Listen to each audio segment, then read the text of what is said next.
NISM Certification Exam 5B Mutual Fund Foundation. These are tutorial or coaching classes which is free to any student. Here we are discussing similarities and differences between various asset classes or categories.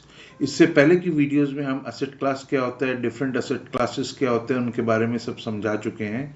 अब इन asset classes के बीच में similarities and differences discuss करेंगे. तो अब आप देखेंगे ये table एक बनी हुई है. इस टेबल में लेफ्ट हैंड साइड में ये फीचर्स हैं, ये फीचर्स का कॉलम है, मतलब वो क्वालिटीज जिसमें हम सिमिलैरिटीज एंड डिफरेंसेस देखेंगे. और उसके बाद ये असेट क्लासेस के कॉलम्स बने हुए हैं, equity asset class, fixed income asset class, commodity, real estate asset class, ये कॉलम्स बने हुए हैं. तो पहला फीचर जिसमें हम कंपैरिजन या सिमिलैरिटी ढूंढेंगे वो है फॉर्म. फॉर्म का मतलब है क्या असेट क्लास फिजिकल फॉर्म में एग्जिस्ट करती है. जैसे रियल एस्टेट में आपने एक घर लिया, वो फिजिकल फॉर्म में एग्जिस्ट करेगा, वो फिजिकल फॉर्म में एग्जिस्ट करेगा. या पीस ऑफ लैंड, कमोडिटी में आपने अगर गोल्ड लिया तो वो फिजिकल फॉर्म में एग्जिस्ट करेगा. अगर आपने बॉन्ड लिया है वो टर्म्स एंड कंडीशंस के रूप में एग्जिस्ट करता है, एक फाइनेंशियल टर्म्स एंड कंडीशंस के रूप में एग्जिस्ट करता है. इक्विटी एक टर्म्स एंड कंडीशंस के रूप में एग्जिस्ट करती है. ये इसमें कोई फिजिकल डॉक्यूमेंट नहीं होता, आप डीमैट फॉर्मेट में अवेलेबल होगा ये सब, डीमेटेरियलाइज्ड फॉर्मेट में. तो फिलहाल ये जो पॉइंट्स हैं, ये फॉर्म जो हुआ, ये दो फॉर्म एग्जिस्ट, दो तो तरीकों में एग्जिस्ट करता है, या तो फिजिकल फॉर्म या फाइनेंशियल फॉर्म. तो इक्विटी फिजिकल फॉर्म में एग्जिस्ट करती है, no. Fixed income physical form में एग्जिस्ट करता है, नो. अगर ये दोनों फिजिकल फॉर्म में नहीं एग्जिस्ट करते हैं तो किस फॉर्म में एग्जिस्ट करेंगे, फाइनेंशियल फॉर्म में एग्जिस्ट करते हैं. यस एंड यस आप देखेंगे. तो इसका मतलब ये दोनों इक्विटी क्लास की सिमिलैरिटी है कि ये फाइनेंशियल फॉर्म में एग्जिस्ट करते हैं. डिफरेंस क्या है, फिजिकल फॉर्म में कमोडिटीज एग्जिस्ट करती है, रियल एस्टेट एग्जिस्ट करता है. तो ये दोनों का इक्विटी एंड फिक्स्ड इनकम का difference commodity and real estate से ये है कि वो ये फिजिकल फॉर्म में एग्जिस्ट करते हैं, कमोडिटी और फिक्स्ड इनकम फिजिकल फॉर्म में नहीं एग्जिस्ट करती. कमोडिटी इवन फाइनेंशियल फॉर्म में भी एग्जिस्ट करती हैं, जैसे फ्यूचर ट्रेड्स वगैरह हैं, उसमें भी एग्जिस्ट करती है. एंड रियल एस्टेट भी फिजिकल फॉर्म में एग्जिस्ट करती है, जैसे रीट्स हो गया और other investment trust, real estate investment trust modules हो गए, उस रूप में भी एग्जिस्ट करती हैं. बट टेंजिबिलिटी जो है ये फिजिकल फॉर्म में ज़्यादा एग्जिस्ट करती है, क्योंकि टेंजिबिलिटी जो है, हाँ, टेंजिबिलिटी जो है वो है कॉन्फिडेंस देती है, और इंटेंजिबिलिटी कॉन्फिडेंस नहीं देती है एक इन्वेस्टर को. इसलिए इन्वेस्टर इसका फिजिकल फॉर्म ज़्यादा प्रेफर करते हैं, फिजिकल रूट ज़्यादा प्रेफर करते हैं. नेक्स्ट आता है कंजम्पशन. Purpose is consumption. जैसे हमने बताया कि या तो वो मटेरियल हम खुद कंज्यूम करेंगे, रियल एस्टेट की फ्लैट खरीदा वो हम खुद कंज्यूम करेंगे बाय स्टेइंग इन इट, तो हम रेजिडेंशियल पर्पस के लिए करेंगे. या अपने शॉप के लिए हमने शॉप खरीदी, कमर्शियल प्रॉपर्टी खरीदी जिसमें हम अपनी शॉप चलाएंगे, तो ये कंजम्पशन है. ऑयल खरीदा, कमोडिटी में हमने क्रूड ऑयल, केरोसिन, पेट्रोल लिया, तो ये कंज्यूम करने के लिए हमने बाई किया, ये इन्वेस्टमेंट के लिए नहीं किया.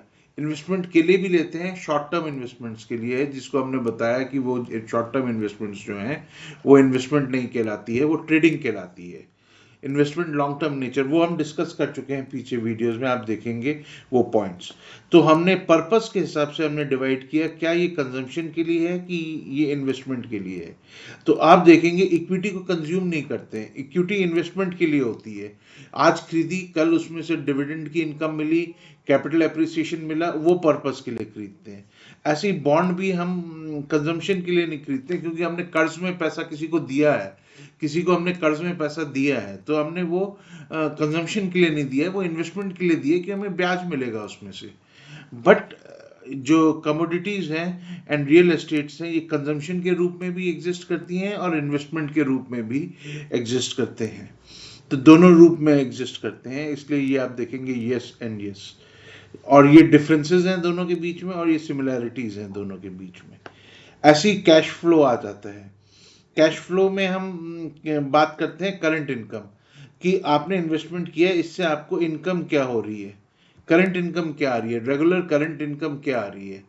तो कैश फ्लो में करंट इनकम आपके पास है, इक्विटीज में है, किस रूप में आती है इक्विटी में, डिविडेंड अगर मिलता है तो वो करंट इनकम हो गई। फिक्स्ड इनकम में इंटरेस्ट हमारे को मिल रहा है तो वो करंट इनकम हो गई। कमोडिटी में कोई करंट इनकम नहीं है, कोई ना इंटरेस्ट मिलता है ना डिविडेंड मिलता है, कोई करंट इनकम नहीं है, नो। रियल एस्टेट में हमारे को रेंट मिलता है तो ये करंट इनकम हो गई। तो ये देखेंगे कि कमोडिटी कैश फ्लो या करंट इनकम के पॉइंट ऑफ व्यू से डिफरेंट है बाकी 3 एसेट क्लासेस से। आगे चलते हैं। Asset type. अब एसेट टाइप का में 2 टाइप के एसेट टाइप्स आते हैं, एक लेंडिंग एसेट्स होते हैं और एक ओनरशिप एसेट्स होते हैं। जो लेंडिंग एसेट्स होते हैं वो एसेट होते हैं जिसमें हमने, जैसे बॉन्ड है, हमने बॉन्ड इंस्ट्रूमेंट खरीदा, या बॉन्ड का फिजिकल फॉर्म तो होता नहीं है, डीमैट फॉर्म होता है। हमने एक बॉन्ड खरीदा तो हमने पैसे किसी को दिए हैं, तो हमने अपना जो एसेट था, कैश एसेट जो था हमारा, वो हमने किसी को दिया है, वो हमने दिया है तो हमने लेंड किया है उसको हम कहेंगे हमने लेंड किया है, हमने उधार में दिया है। तो इसलिए इस टाइप के एसेट को लेंडिंग एसेट कहेंगे। और सारे एसेट्स, बाकी सारे एसेट्स जो हैं वो ओनरशिप एसेट्स हैं। ओनरशिप एसेट्स मतलब हमने इक्विटी शेयर खरीदे, हम ओन करते हैं, हम उसके मालिकाना हक हमारे पास है और वो हमारे पास ही रहेगा। ऐसे ही हमारे पास कमोडिटीज रहेंगी, ऐसे ही हमारे पास रियल एस्टेट रहेगा, हमारे पास मालिकाना हक के साथ साथ वो चीजें हमारे पास हैं फिजिकल फॉर्म में या फाइनेंशियल फॉर्म में। बट लेंडिंग एसेट में हमारे पास कुछ नहीं है, हमारे पास सिर्फ एक टर्म्स एंड कंडीशन है कि फलानी तारीख तक को हमारे को इंटरेस्ट मिलेगा और फलानी तारीख को मैच्योरिटी अमाउंट, प्रिंसिपल अमाउंट मिलेगा, तो उसे लेंडिंग एसेट कहते हैं। तो एसेट टाइप में बॉन्ड्स जो हैं या डिबेंचर्स जो हैं या fixed income instruments asset classes जो हैं वो लेंडिंग एसेट्स हैं, बाकी सब ओनरशिप एसेट्स हैं। एंड इन्वेस्टर्स का कैश फ्लो टाइमिंग। आपने इक्विटी खरीदा कि कब उस पर डिविडेंड मिलेगा वो आपको नहीं पता, वो तो किस चीज पे डिपेंड करता है। अगर बिजनेस का फॉर्च्यून अच्छा है, कंपनी ने अच्छा बिजनेस किया तो वो डिविडेंड के प्रॉफिट्स कमाएगी, उसका डिविडेंड डिस्ट्रीब्यूट करेगा। अगर बोर्ड अप्रूव करता है तो डिविडेंड मिलेगा। तो इसका मोटा मोटे मतलब ये हुआ कि इट इज अननोन कब आपको डिविडेंड मिलेगा। कैश फ्लो का टाइमिंग आपको नहीं पता, कब बेचोगे वो आपको नहीं पता। आपको जब लगेगा कि मेरे को जरूरत है पैसे की और एसेट में अच्छा रिटर्न मिल रहा है तब आप बेच दोगे, तो वो आप दोनों चीज का नहीं पता। बट जो लेंडिंग एसेट है उसमें दोनों चीज का पता है। आपको ये पता है कि कब कब ब्याज हमारे को मिलेगा, प्लस कब हमारी मैच्योरिटी अमाउंट बनेगा, सब प्री डिटरमाइंड हो जाता है पहले ही। टर्म्स एंड कंडीशंस में वो पहले ही डेट्स लिखी जाती हैं और उसके हिसाब से ही आपको इंटरेस्ट मिलता है, उतना ही फिक्स्ड अमाउंट इंटरेस्ट मिलता है और मैच्योरिटी में आपका प्रिंसिपल अमाउंट आपको वापस हो जाता है। तो इन्वेस्टर्स का कैश फ्लो की टाइमिंग नोन है इसमें।